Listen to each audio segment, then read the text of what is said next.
히브리서 11장은 믿음의 장인데요.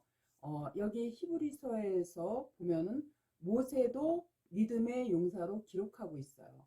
모세가 믿음으로 바로의 공주의 아들이라 칭함을 거절하고 하나님의 백성과 함께 고난받기를 잠시 제약의 낙을 누리는 것보다 더 좋다고 했어요. 그런데 정말 그랬나요? 모세는요, 애국 군사를 때려 죽이고 그리고 그게 그 벌을 받을까봐 그게 두려워서 도망간 것이지 자기의 믿음으로 애굽을 떠난 것이 아니에요.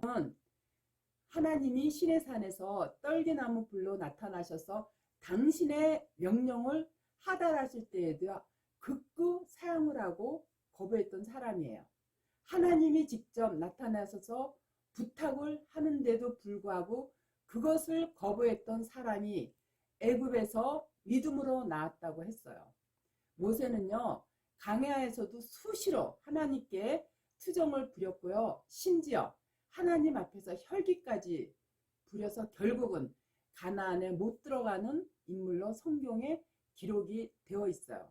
그런데 그렇게 말도 어눌하고 혈기 등등한 모세에게 하나님의 믿음이 엄습하여 그를 이 세상에서 가장 온유한 자로 만들어내시고 결국은 하나님 나라에 세우신 거예요.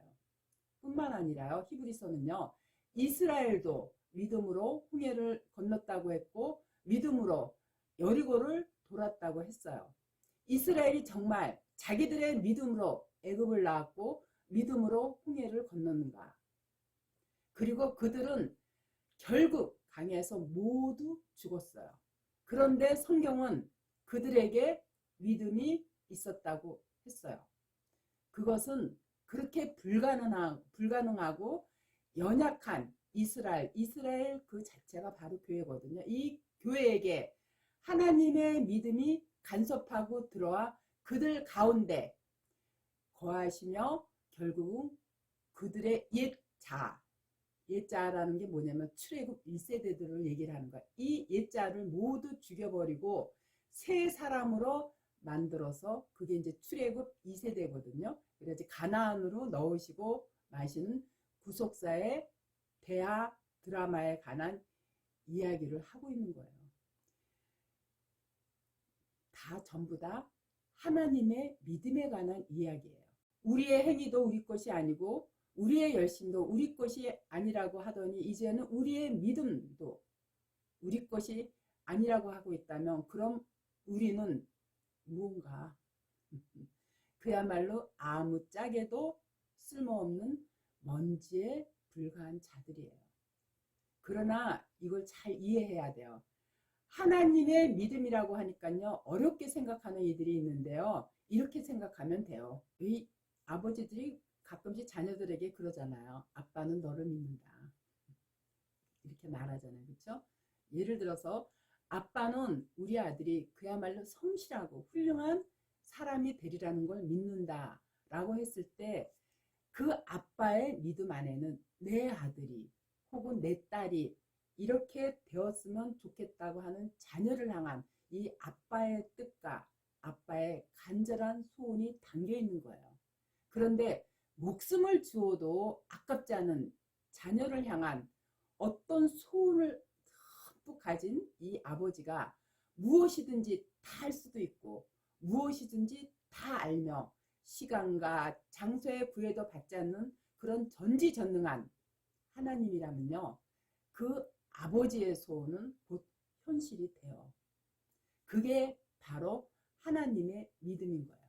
그걸 성경이 다른 언어로 표현을 하면요, 하나님의 작정, 계획, 언약 등으로 부를 수가 있는 거예요.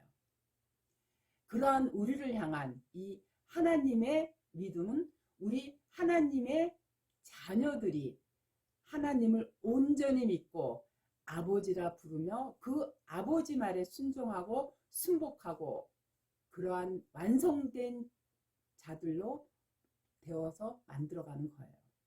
그러한 우리를 향한 하나님의 믿음은요, 우리 하나님의 자녀들이 하나님을 온전히 믿고 아버지라 부르며 그 아버지 말에 순종하고 순복하는 자로 완성이 되는 거예요.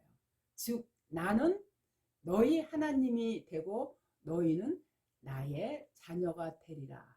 그게 하나님의 믿음의 내용이에요. 아담 안에서 이 불순종한 죄인들이 되어버린 당신의 백성들을 다시 당신께 순종하는 당신의 자녀로 완성해 내고야 마시겠다는 하나님의 결심이 바로 하나님의 믿음인 거예요. 그런데 그분은요, 전지전능하신 하나님이세요.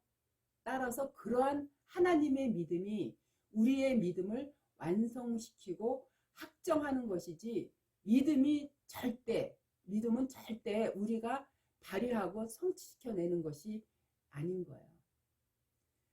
그게 그거라고 생각하는 이가 있을지 모르겠지만요. 전자와 후자는 완전히 달라요. 전자는요, 거기에서는 자랑이 나올 수가 있어요. 그렇지만 후자에서는요, 결코 자랑이 나올 수가 없는 것이 이게 다른 거예요. 만일 성도가요, 하나님의 믿음이 아닌 자기의 믿음을 아주 조금이라도 의지하여 자랑을 한다면요, 그건 곧 자기의 의가 되는 거예요. 의. 그러므로 믿음은 우리가 노력해서 되는 게 아니라 하나님의 전적인 은혜에 의해서 생성되는 게 바로 믿음이에요. 그래서 믿음은요, 곧 하나님의 언어예요. 우리 게 아니에요. 근데 교인들이 열심히 자기가 믿음을 발휘하겠다고 열심히 뭐 선교도 하고 봉사도 하고 뭐 열심히 11조도 내지만요. 그게 믿음이 아니에요. 그걸 함으로써 나는 믿음 있다고 이렇게 착각들을 하는데 그건 절대 아니라는 거예요. 믿음은요, 하나님이 성경 말씀에 있는 그 말씀이 내 안에 침투해 들어와서 나를 끌고 가는 게 바로 믿음인 거지, 하나님의 믿음을 생성해내는 거지 우리가 하는 게 아니에요. 자, 그 대표적인 예가 바로 뭐예요? 아브라함이에요. 아브라함을 왜 믿음의 조상이라 했는가? 아브라함이 믿음을 발휘해서 모리아산에다가 이삭을 갖다 바친 게 아니라 바로 하나님이 그 못난 아브라함을 계속 끌고 가신 거예요. 그래가지고 결국에는 모리아산에다가 이삭을 바치게끔 하는 그 믿음으로 성수시켰기 때문에 그때 바로 아브라함은 하나님을 그때 만나면서 그 산을 뭐라 그래요? 여호와 이레라고 고백을 했던 거예요. 아시겠죠?